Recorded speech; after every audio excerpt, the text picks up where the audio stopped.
더 이상 짜고 치는 고스톱은 없다. 우리도 대본 없이 토론한다. 지역 대표 스피커 두 분과 함께하는 YMCA 토론 시간입니다. 매주 월요일 시간 여수 순천 YMCA 김대희 김석 사무총장 두 분과 함께합니다. 두 분 어서 오십시오. 네, 안녕하십니까. 네, 안녕하세요. 네, 한 주 어떻게 지내셨습니까? 봄꽃이 막 우수수 막 터졌더라고요. 꽃이 옷에도 달려 있어요. 아, 그렇죠. 동이건 동백꽃이고. 네. 그런데 이제 주말 하도 이제 한일 그 외교와 관련한 좀 분주한 시끄러움 네. 이런 것들이 있는 가운데 좀 불편했던 것 같아요. 그래서 어쨌든 봄을 준비하기 위해서 뭐 이것저것 많이 좀 계획하고 있지만 지난주는 뭐 그렇게 봄꽃을 좀 나들이 좀 갔었고 그다음에 이번 주에는 토요일 날 플로깅이 있습니다. 화포 순천만에 있었는데 혹시 함께 하실 분들 있으시면 순천 YMCA 연락 주시면 같이 봄에 청소하면서 봄을 잘 맞이했으면 좋겠습니다. 네. 어제 저 탐매마을 갔었는데 아, 그래요? 좀 다 많이 졌죠? 다 너무 졌더라고요. 아쉽죠? 진짜 깜짝 놀랐어요. 2월 중순 3월 초에 있고 그 탐매 마을이 주민들이 만들어낸 겁니다. 너무 예쁘더라고요. 주민들이 마을 만들기와 주민자치와 그런 걸로 만들어낸 곳이거든요. 너무 향기는 그래도 여전히 남아 향기가 있더라고요. 있더라고요. 저도 거기 갔다 왔거든요. 와, 그러셨구나. 갔다가 탐매마을 갔다가 그 문화의 거리 가서 차 한 잔 마시고 좋죠. 순천대를 이제 한 번도 안 들어가봐서 네. 순천대학교 한번 거닐어봤는데 날씨도 좋고 아주 좋더라고요. 오랜만에 옛 추억에 빠지셨겠습니다. 캠퍼스에서 인기 있었을 이용선 아나운서. 네.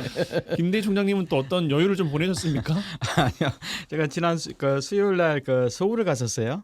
서울을 갔었는데 우리 뭐 청소년 YMC가 청소년 단체라서 청소년 정책협의회 가고 뒷날 소협에서 뭐 소비자 토론회가 좀 있었어요. 지난 수요일이 세계 소비자 권리의 날이라고 해서 에너지 위기 시대에 소비자 단체가 어떻게 대응할지 뭐 탄소 중립 이런 논의했는데 제가 보기엔 정부에 제안해봤자 정부는 전혀 안 받을 거다.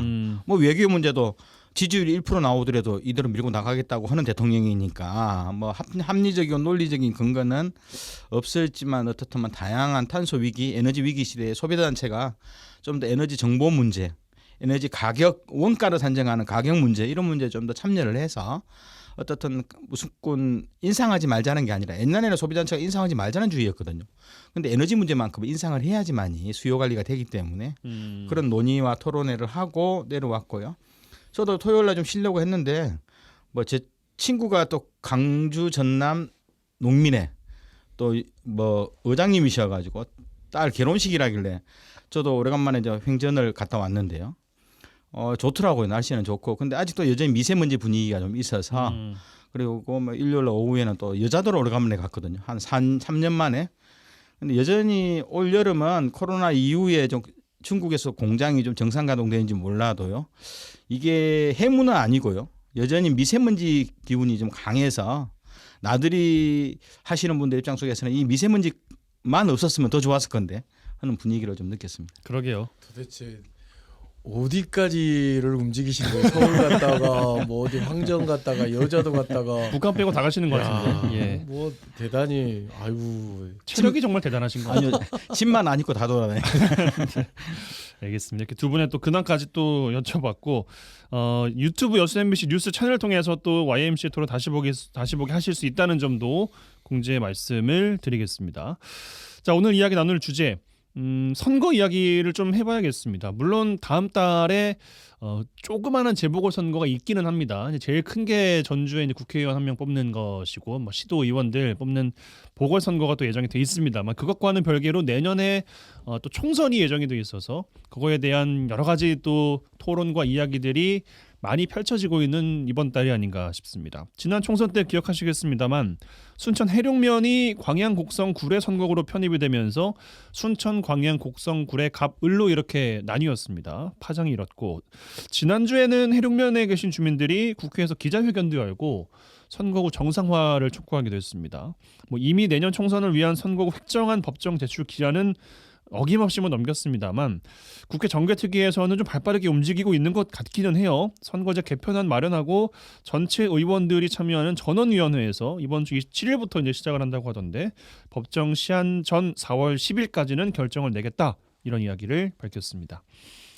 선거제 개편 오늘 이야기 나눌 텐데 정개특위에서 제시된 게 세 가지입니다. 먼저 첫 번째가 소선거구제 플러스 권역별 병립형 비례대표제, 그리고 두 번째가 소선거구제 플러스 권역별 준연동형 비례대표제, 세 번째가 중대선거구제 도농복합형 선거구제 플러스 권역별 병립형 비례대표제. 이름이 굉장히 어려운데 뭐 이야기를 좀 나누면은 그렇게 어려운 안은 또 아니어서 어떤 안을 좀 눈여겨보고 계신지 한 분씩 이야기를 해주시면 좋겠습니다. 먼저 김대희 총장님. 제가 보기에는 뭐 세 개 안이 저도 굉장히 복잡한 거예요. 근데 이제 1, 2안은 엄밀하게 보면은 의석수를 한 50명 늘리자. 그렇죠. 300이 아니라 350명으로 하자는 거고 지역구 의석수는 똑같이 현행대로 똑같이 하고 나머지 좀 비례대표를 늘리자는 건데요. 그 방식이 좀 독특하게 권역입니다. 우리가 그동안에 선거 때는 전국을 놓고 그냥 쭉 뽑았는데 이번에는 직능별이죠 사실상. 네, 맞습니다. 그런데 이번에는 전국을 6개의 권역으로 나누니까요. 6개 권역이면 광주 전남이 한 권역 들어갈지 모르겠네요. 전부까지 해야지 하나 정도 들어갈 수 있겠네요. 6개 권역을 나누어서 이제 가자는 행태고요. 나머지 이제 3안은 독특하게 중대선거구제 도농통합형을 하나 살려놓은 거예요. 보통 우리가 중대선거구라면 3인에서 한 5인 10인까지도 올라가는 선거구인데 농어촌은 지역 대표성을 발휘해서 한 명 정도는 몇 군데로 좀 놓자는 뜻인데 거기는 불행하게도 선거 국회의원 수를 300명으로 딱 제한시키는 측면이 있어서 제가 보기에는 여러 가지 선거구제가 바뀐데 예전과는 좀 다른데요. 어떻든 제가 보기에는 뭐 좋은 안들이 나올 건데 이제 문제는 이 세 개 안만 가지고 아니라 국회에서는 이걸 포함해서 논의도 안 된 안을 결정할 가능성이 상당히 높다. 좀 그래서 약간 우려스러운 측면이 좀 있습니다. 네. 김석 총장께서는 어떻게 보세요? 네, 이 세 가지 안 다 저는 현실성이 굉장히 떨어지는 것이라고 생각하고요. 우리가 좀 주목해야 될 것은 21대 국회의원 선거에서 가장 이제 논란이 됐던 것은 연동 비례대표제를 제대로 시행하지 않은 가운데서 그 위성 정당의 출범에 대해서 국민적 분노가 좀 있었던 그렇습니다. 것도 있지 않습니까? 예. 그걸 처음에 주도했던 것은 지금인 국민의힘 이전인 뭐 미래한국당이었는가요? 그렇게 하면서 연동형 비례대표제를 통해서 국민의 표를 가지고 장난치는 거 아니냐라고 하는 국민적 지탄을 극복하기 위해서 내놓는 이 세안은 제가 볼 때는 국회의원들의 기득권을 지키기 위한 것이지 국회의원이라고 하는 자리가 국민의 대표성을 가지고 국민들이 권력을 위임해준 것에 의한 뭐 입법을 시행한다랄지 아니면 행정부를 감사한다랄지 이런 역할의 어떤 국회의 기능을 강화하는 측면으로서는 좀 의견을 수용하기는 좀 쉽지 않다. 그러나 이제 여기에서 주목해야 될 것 같은 경우는 만약에 우리가 일하는 국회를 만든다라고 하는 것이 국민적 동의가 얻어진다고 한다면 50석을 늘리고 비례대표를 늘리는 문제에 대해서는 동의를 할 수 있을 거예요. 그러나 지금 현재의 국회 모습 언제 안 그런 적이 없습니다만은 국회가 양당 체제로 구축되는 가운데서 서로 간의 기득권만 좀 주장하고 있고 그러고 있는 가운데서 권역별 비례대표제랄지 이런 것들을 제시하고 있는 것은 또 다른 지역주의를 양산할 가능성이 상당히 높거든요. 그리고 비례대표제라고 하는 것이 가지고 있는 원래 헌법적 가치는 말 그대로 국민이 준 표에 대한 등가성대로 필요한 전문가들을 뽑으라고 있는 것이 비례대표인 것이지 예. 권역별 내에서 뽑으라고 하는 것은 그럼 소선구구제를 아예 폐지해버려야죠. 이건 굉장히 잘못된 정치 기득권자들이 만들어 놓은 굉장히 이상한 안이라고 볼 수 있는 건데 김대희 총장님과 마찬가지로 이 세안과 별개로 아마 그 조정이 될 가능성이 상당히 높지 않겠나 싶습니다. 그러면 세 안 전부 다 도입해서는 안 되는 정책이라고들 두 분은 생각하시는 거예요? 아니요, 저 그하고는 좀 다르죠. 그래요? 예, 뭐 제가 굳이 따진다면 1, 2, 3안 중에 하나 선택이 아니라요. 좋은 안, 이거는 특히 이제 3안 중에서 중대선거구제, 특히 이제 농어촌 지역이 특히 이제 서울에 비해서 2배, 3배 면적이 있는 지역도 한 명이거든요. 예. 그렇게 뭐 그리고 또 지역 대표성이 있기 때문에 저는 어떻든 뭐 중대선거구제와 또 권역별 그 연동형제. 단 이제 그 중에서 문제가 지금은 폐쇄형이잖아요. 이름이 잘 누군지 몰라요. 근데 이왕이면 비례대표를 뽑을 때도 에서 뭐 이용선, 김석, 김대희가 있어요. 같은 당에서도. 그럼 그 같은 당에서도 내가 김대희를 찍을지 김석을 찍을지 이것도 직접 유권자들이 선택하자는 거죠. 아, 정당에다 득표해서 번호 순대로 나열되는 가는 것이 게 아니라 그 중에서도 또 개인의 이름이 있으니까요. 저는 그 중대선거구제 제도가 지금 현재의 우리 여건에 맞지 않다고 생각하고 예. 그걸 통해서 중대선거구제 예를 들어서 양당 구조의 문제를 해소하기 위해서 중대선거구제를 제기한다거나 농어촌 문제의 어떤 대표성을 뽑는 문제는 저는 소선거구주 제도를 유지하면서도 저는 가능하다고 생각해요. 지금은. 예. 근데 이제 방금 더 대립하는 문제는 방금 김대 총장님 권역별 비례대표제 얘기하셨는데 비례대표제가 그렇게 되면 안 돼요. 비례대표제라고 하는 것이 권역별이라고 하는 것은 지역이란 말이에요. 지역. 그러니까 우리가 표를 던지는 것은 그 정당의 표를 던지는 거거든요. 그러니까 우리가 선택할 수 있는 것은 말씀하신 개방형으로 해서 누구누구를 찍느냐는 것도 그냥 선택적 방법인 것이지 비례대표가 가지고 있는 원칙대로 놓고 보면 내가 어느 정당을 찍는단 말이에요. 그 사람을 찍는 게 아니고 비례대표라는 것이 정당 지지율에 따라서 정당은 거기에 걸맞는 후보자들 표 등가성에 맞춰서 후보를 선택해서 국회의원으로 제시하는 문제는 정당의 문제고 그것에 대한 책임도 정당이 지는 거거든요. 비례대표에 대해서 투표를 하는 것은 비례대표의 취지를 훼손하는 것이다. 그렇죠. 훼손하는 거죠. 권역별로 이렇게 비례대표를 아마 이 문제와 관련해서는 누군가는 반드시 헌법소원이랄지 이런 것들이 제기가 가능할 거. 만약 권역별로 비례대표를 한다고 하면 예. 지난번에 비례대표제를 위성 정당을 만들어서 준연동형제를 실시하면서 일정 부분 우리가 투표를 준 것에 대한 정당이 비례 의석수를 뭐 15석 이상 얻어본 경험을 우리가 갖고 있잖아요. 그러니까 연동형 비례대표제가 필요하구나라고 하는 것은 국민들이 갖고 있단 말이에요. 근데 이런 식으로 비비 꼬아버리면 안 된 것 같고 만약에 저한테 선택하라고 한다고 하면 소선거구제를 유지하는 가운데서 연동형 비례대표를 유지하는 방식 아니면 지금 그것이 어렵다고 한다면 50석이 됐든 간에 기본 의석수를 늘리는 가운데 지역구를 그대로 두고 그다음에 비례대표를 늘리는 방식이 좀 더 국민적 동의를 받을 수 있는 방식이지 않겠느냐라고 하는 생각이죠. 근데 이제 반론하셔야겠는데 김대희 총장. 네, 현재 뭐 이러한 구도가 나올 수밖에 없는 기형적 구도가 나올 수밖에 없는 것이 헌법재판소가 그동안 10년 단위로요. 30년 넘다 10년 단위로 4대1 인구 상한선, 인구 대비수를 4대1, 3대1, 2대1로 갔거든요. 그러면 이제 이게 자꾸 비율을 낮추는 이유가 언젠가는 1대1로 갈 거예요. 예. 그 이유가 왜냐하면 표의 등가성 문제, 1인 1표제의 대표성 문제 때문에 수도권 지역이 너무 불리하다. 서울이 너무 불리하고 자기들은 예를 들어서 뭐 40만 명이 하면 뽑는데 어떤 지역은 예를 들어서 뭐 13만 명이 하면 뽑다. 이런 거에 대해 계속 헌법소원이 들어오니까 헌법재판소가 10년 단위로 하나씩 줄이는 거예요. 2대 1까지 갔는데 결국 이렇게 간다면 제가 보기에는 수도권 지역은 앞으로 한 다음 선거 때까지 하면 아마 60%가 수도권 지역 의원들이다. 그럼 나머지 인구의 6분의 1도 안 되는 수도권 지역이 국회의원의 60%를 차지한다면 결국은 중앙 정치는 국회의원은 지역 대표성이 있는데 우리가 상원 하원 제도도 없는 상황에서는 지역 대표성도 무시 못하는데 결국은 이 각 농어촌을 대표하고 중소도시를 대표하는 이 지역에 대한 지역 대표성을 하기 위해서 다양한 정치적 방식이 나오는 거거든요. 그런데 저는 여전히 앞으로 계속 수도권 지역 의원들이 많아지니까요. 지금도 한 절반 되거든요. 계속 뭐 1대1로 가자는 주의 많이 할 거고 헌법재판소도 그런 주향으로 좀 갈 거라 본다면 어떻든 지금의 선거 방식은 지역 대표성을 인증해 주는 행태, 수도권과 비수도권의 이러한 차이성들을 나름대로 좀 보증해 주는 흐름도 있기 때문에 이 다양한 선거 방식이 나온다고 보는 거고요. 비례대표 문제는 제가 이제 그렇게 말했던 이유 중에 하나는 독일을 비롯해서 유럽의 선진국들은 비례대표도 명부식으로 해요. 그 뭐냐 하면 그 정당을 믿지만 그 개인도 비례대표성을 보는 거거든요. 직접 투표는 자기 지역구에서 뽑지만 네. 정당을 대표하는 인물이냐 아니냐도 보는 거거든요. 이제 그런 측면이 있기 때문에 가장 좋은 것은 뭐 명부식 비례대표제가 되면 좋지만 안 되기 때문에 우리가 이제 준연동형이라 나오면서 위성정당이라는 희한한 제도가 나왔는데 네. 저는 어떻든 이런 것들을 보면서 대한민국이 수도권과 비수도권이라는 너무 극단적인 행태로 가기 때문에 우리가 지역의 균형 발전 문제 또 지역 분권의 문제 지역 대표성을 본다면 농어촌 지역이 비수도권 지역에 대한 표의 등가성도 저는 대표성도 인정해주는 체제로 가야 된다.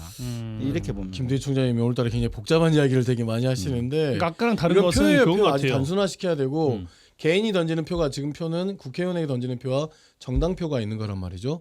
지금 국회의원은 300명으로 줄어 있어요. 예. 국회가 일하는데 기본적으로 작년에 위성정당 문제를 겪었으니 비례집회를 병립형으로 하든 아니면 개방형으로 하든지 간에 숫자를 늘리지 않기는 어렵다고 본다는 거죠. 숫자를 아마 늘릴 것 같아요.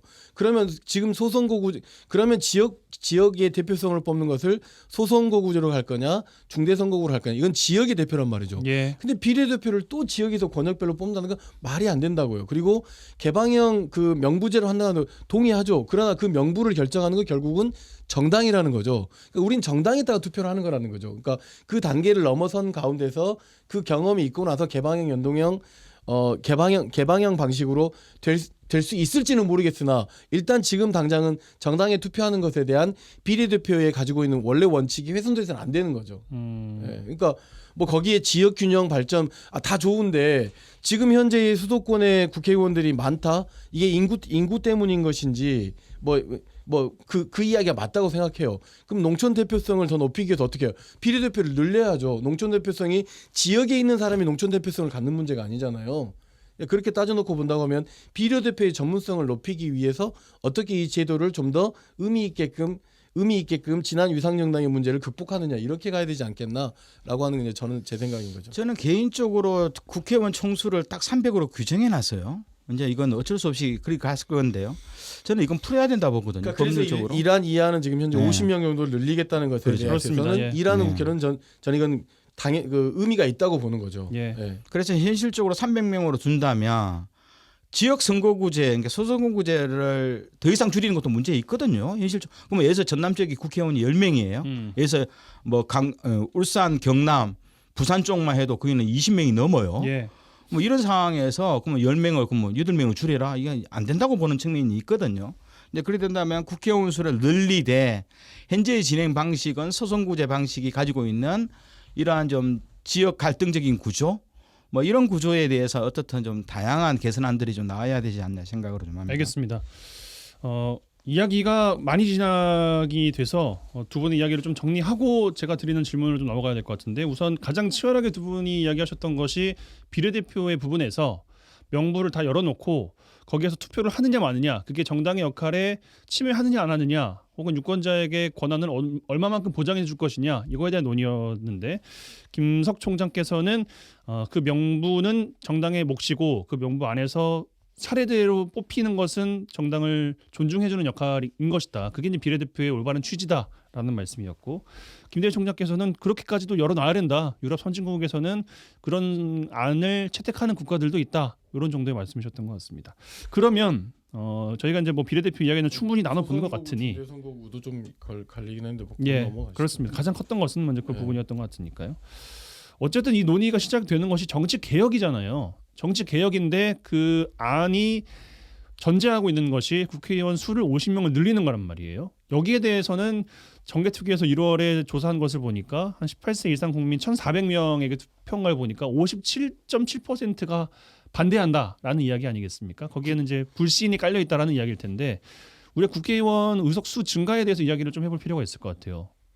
국회의원 의석수가 만약에 일하는 국회라고 한다고 한다면 그 의석수를 늘리는 것을 국민들이 반대하지 않겠지만 예. 기득권을 보호하려고 하는 것이기 때문에 그 반대하는 것이겠죠. 예. 아까도 이야기했지만 지금 선거구 제도로 했을 때 농어촌의 대표성을 드러내고 있지 못하는 문제가 해소되기 위해서도 그렇고 그다음에 지금 현재 국회의 다양한 전문성에 참여를 할지 비례대표를 통해서 확보하는 측면에서 놓고 보더라도 그다음에 표의 등가성 문제를 하더라도 국민의 반대와는 별개로 사실 국회 의석수를 늘려야 된다라고 하는 조건을 마련하고 있는 것 같아요. 그리고 만약에 이렇게 50명의 국회의원을 늘려놓고 진짜로 지금처럼 양당이 아주 팽팽하게 전혀 그 민생 문제랄지 필요한 법안 문제랄 이런 것도 고민하지 않는다라고 하면 아마 국민들이 또 심판을 할 것이라고 보여지고 저는 오래전 300명 이 기준은 이제는 인구도 굉장히 많이 늘은 가운데서 좀 다소 이제 허물어져야 된다고 생각하거든요. 그리고 이미 주어진 일할 수 있는 그 사람들을 많이 뽑는 것이 나쁘지는 않다고 보여져요. 다만 거기에 주어진 특권이나 기득권 문제를 좀 더 면밀하게 좀 지켜보기 위한 정당들이 좀 반성이 좀 필요할 텐데 과연 그럴 수 있겠는가? 과연 그럴 수 있겠는가? 그런 조건이 아마 마련되지 않기 때문에 국민들이 계속 반대할 것 같습니다. 저는 개인적으로는 50명 늘리는 것에 반대하지는 않습니다. 예. 네. 김대희 총장께서는 어떻게 뭐 보십니까? 저도 개인적으로 늘려도 50명 돼요? 이상 현재 지금 300명에서 350명 늘리는 것은 저는 찬성해요. 찬성하세요? 예, 왜냐하면 현실적으로 지금 몇 명이죠? 237명인가요? 그죠? 현재 지금 소선구로 직접 선출하는 의원이 지역구로요. 예, 257명, 253명인가요? 네네. 어차피 이제 찾아보겠습니다. 예. 네네. 지역 단위로 253석이네요. 253석을 뽑게 되는데요.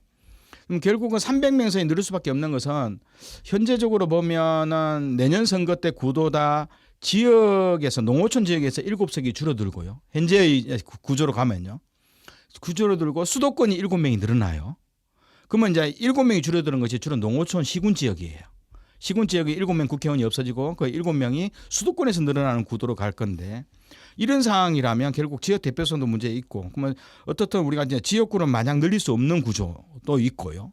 뭐 다양한 측면이 있는데 어떻든 이걸 감안해서 현재 300명이 운영하기에는 특히 이제 정부 부처가 현재 17개 정도 상임위원회가 있는데 이런 상임위원회 구조나 상시적으로 감시하고 점검하다 보면 진짜 현재 의원 수도 좀 굉장히 부족한 측면도 있고요. 그래서 저는 350명 선으로 가야 된다. 이제 350명 선에 좀 가야 된다는 것을 반대하는 이유가 주로 좀 광역 대도시, 그죠? 이런 흐름도 있고 하는데 저는 민주당이나 국민의힘이 350석 규모로 가고자 할 거예요. 결국은 그 기반이 영남과 호남이라는 지역적 기반인데 수도권 지역에 마냥 표가 흘러가는 것에 대한 부담이 있을 거고요. 그래서 결국은 권역별이라는 안도 결국 권역별로도 비례대표 수를 일정하게 늘려내고 국민의힘이나 민주당의 어떤 당적 기반도 나름대로 확보해 나가기 위한 내용으로 볼 건데요. 어떻든 일하는 국회라는 전제하에 갈 건데 그러면 우리가 행정부를 줄이자 말은 안 하거든요. 왜냐하면 중앙부처를 줄이자는 말 절대 안 해요. 그 말은 뭐냐면 우리가 언론에서 맨날 이제 행정부를 대신해서 국회에서 양 정당이 싸우는 문제 가지고 뭐 비판적인 시각이 좀 있을 수밖에 없는 그 국민적인 인식이 있는데요. 엄밀하게 보면 우리나라도 다른 나라에 비해서는 인구에 비해서는 국회의원 수가 그렇게 뭐 좀 많다고 보기는 힘들거든요. 그런 의미에서 350명 정도가 저는 적당하다고 봅니다. 알겠습니다. 하나만 이거 예. 우리 올해 예산이 639조예요. 300명 국회의원이거든요. 1인당 예산 감시를 그러니까 기계적으로 따져놓고 본다면 2조를 감시해야 돼요. 순천시에서 1조 4천억이에요. 그러니까 뭐냐면 감시나 일을 한다 놓고 봤을 때 그렇게 사람이 많지 않다라고 하는 것이죠. 그런 걸로 놓고 본다고 하면 필요한 건데 일단 국회가 또 국민적 신뢰를 좀 얻는 것이 필요하다고 보여집니다. 알겠습니다. 짧게 답변을 좀 해주셔야 저희가 준비한 내용 다 소화할 수 있을 것 같아요. 네네. 자꾸 이게 이야기를 더 하시면 안 됩니다. 이제 첫 번째가 그 이야기 또 나왔던 게 국회의원 수를 늘리는 거에 대해서 특권 내려놓기 이야기가 병행이 되지 않고 있어서 반발이 심하다라는 거 있습니다.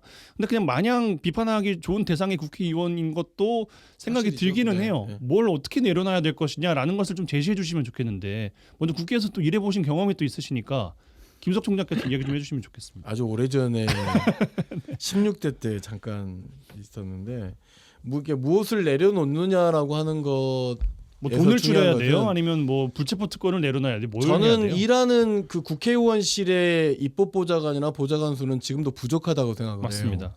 근데 국회의원에게 너무 권한이 집중되어 있는 문제를 해소해 줘야 된다는 거죠. 그렇게 하기 위해서는 이미 뭐 4급 2명, 뭐 5급 2명 뭐 이렇게 되어 있는 문제에서 상시적으로 그 어떤 입법 전문 관련된 자원봉사 개념의 어떤 입법 조사관들을 쓰는 문제는 지금보다도 더 활성화되게끔 열어주고 다만 이제 국회의원들에게 얻어져 있는 국회 기득권들이 있잖아요. 뭐가 있습니까? 예, 내려놔야 예를 될 것이. 들면 일단은 국회를 가게 되면 정부 부처에서 뭐 출입하거나 이랬을 때의 그 권위라고 하는 거 있거든요. 권위를 내려놓는 문제에 대해서 국회 자체의 노력이 좀 필요하다고 보여지고 그다음에 이제 뭐 주어진 건 아니잖아요. 본인이 그냥 그렇게 태도를 취하시는 거잖아요. 주어진 거죠. 그래요? 사실은 주어진 거라고 봐야죠. 그렇기 때문에 국회의원을 하려고 하는 것이고 그다음에 급여 문제나 이런 문제들에 대해서는 뭐 일한 만큼 받으면 되기 때문에 그걸 상시적으로 공개하고 국회의원실에 대해 어떻게 사용하고 있는지에 대해서는 정치자금법에도 요즘 굉장히 좀 치밀하게 되어 있단 말이에요. 예. 그러니까 생각보다 주어진 권한보다는 그 권위를 내려놓는 거, 일하는 국회를 만드는 것을 아무래도 필요로 하지 않겠는가 국민들은. 근데 그 일하는 모습이 보이지 않으니까 저것들 봐라, 어깨에 힘들어가고 기득권을 내려놔야지라고 하는 것들이 지금 굉장히 많이 제기되고 있는 문제이지 않겠나 싶습니다. 네, 김대 총장님 우리 지역에 놓고 보면 이제 이야기 요것만 하고 마무리를 해야 될 것 같은데 여수 순천 쪽에 이 셈법이 굉장히 복잡해지고 있어요. 가장 이야기 나오고 있는 것이 순천을 2개로 하고 여수를 1개로 줄일 것이냐, 아니면 여수 순천을 합쳐서 갑을병으로 할 것이냐, 요거에 대한 이야기가 좀 나오고 있는 것 같은데 어떻게 보십니까? 그것은 현재 현행 선거법을 기준으로 가야 되죠. 새로운 법이 그러니까 다음 달까지 국회에서 통과되지 않는다면 현재 현행대로 가야 되는 거죠. 인구 한서 12만 5천 명, 그죠? 상한선 27만 얼마죠?